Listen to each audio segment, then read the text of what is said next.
Smitty.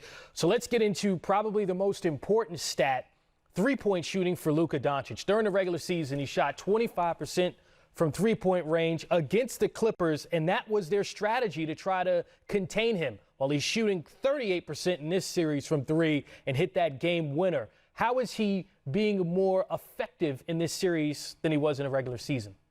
Well, you know, Q knows this, Chris, you knows this.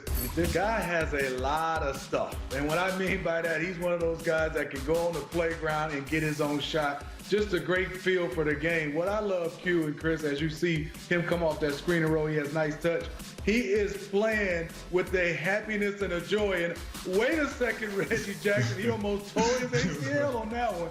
But when he is out here, Q, playing like he's in the park, having a good time, and as you can see, he's confident at his age. He's very skilled.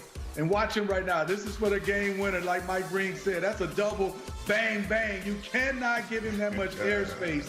And he knocks that one down. He is feeling good right now. And what I love it right now is when a guy has skill and confidence and he's not scared, you got a lot on your hands, and that's what he's doing. It doesn't matter who's defending him. Luka has been putting on a show, and Q Rich, it's predicated off the threat of the pass. It seems as if his assists are overlooked by his big shots and his numbers, but the triple-double comes with those assists. Not when you the defender guarding him, man. Like Smitty said, once he gets it going, he delivers. He'll come off and he'll hit his big, he'll hit Porzingis or Keebler on a pick and roll, hit Boban, and he spoon feeds his teammates. He finds people across the court for tough open passes, and he hits them right in their shooting pocket. These are all things that if you play with a guy like him, you love it. Because he can go get 30, 40 points, but at the same time, he's going to keep you involved. He's going to get 10, 12, 13 assists while doing that. That's just amazing, man, for this kid to be only 21 years old and his second year doing what he's doing at this point.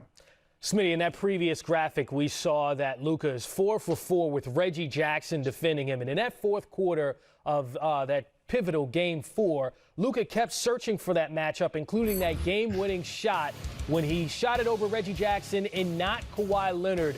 Do you imagine that the Clippers will stop switching as much? And how big has that been in this series? Well, there's a few things. I mean, let's give Luka a lot of credit. He's a fantastic player, one of the best we've seen at this age. I think a few things right now. If you're going to switch Reggie Jackson on that play, the last one, I'm switching to deny. And also, you as a defender, you got to have the clock in your head. It's 3.7 seconds left. One dribble, the second dribble, I got to get up. And even if he beats me, he's got to take a running shot to win it.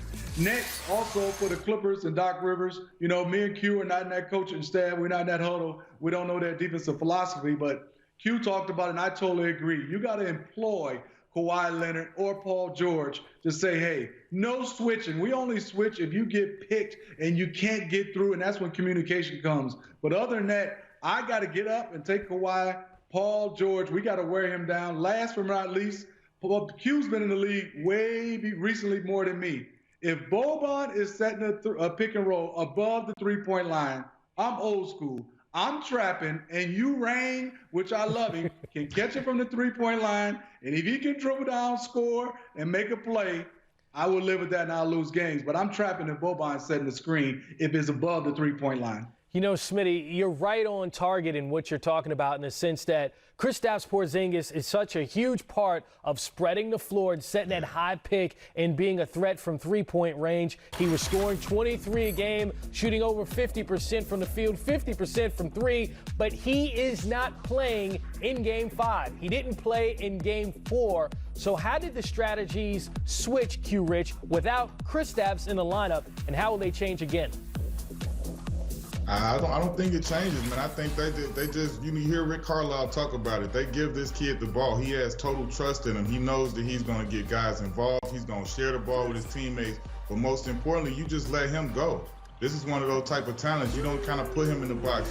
Obviously, they have their offense and their schemes and their game plans, but this is one of those deals. He's on an all-time roll, man. This is the type of playoff series where legends are made and where he really starts to make his name. And I think he's taking full advantage of it with or without Porzingis in the lineup.